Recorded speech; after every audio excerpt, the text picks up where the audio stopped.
Hey you guys. Okay, so I told you I would give you an update on the blueberry jam, and I'm going to be delayed in the morning, but I'm going to go live at about 2 o'clock, 2:15-ish Pacific Standard Time, which is about 5:15-ish Eastern Time.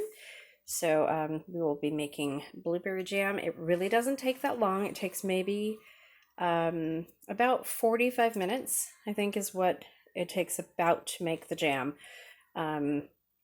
Once I get you guys to the point of water bathing, we're only going to water bath it for 15 minutes, and then you're good to go. So I will walk you through every single step.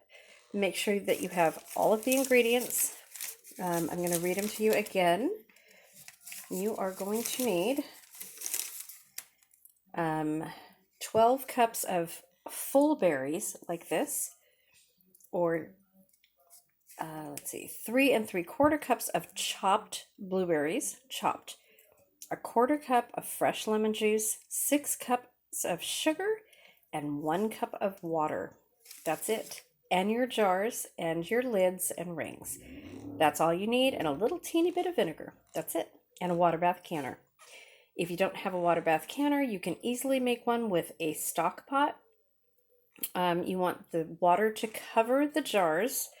I hope you're using jelly jars that are the 4-ounce jelly jars. You want the stock water to cover that about 2 inches over the jars. And if you don't have a canner, you can just put a kitchen towel on the bottom or something that will just lift the jars off the bottom, and you've got yourself a water bath canner. Super, super easy. Very, very easy to do, and it's not going to take long, and you're going to get the results immediately. You guys are going to love this recipe. It's so good. Make sure you have your Boxapectin as well. And that's all you need. And I will walk you through every single step. We'll do it together live tomorrow at about 2 o'clock, 2:15 p.m. Pacific Standard Time. Thanks for watching, and I will see you guys tomorrow. Hey, let me know how many I have that are interested in doing this. Okay, so so I know how many to expect, so we don't have to wait for people. Because if you're going to tell me that you're going to be there, I will wait for you to start. Okay, I will see you guys tomorrow at 2:15-ish. Thanks for watching. Bye bye.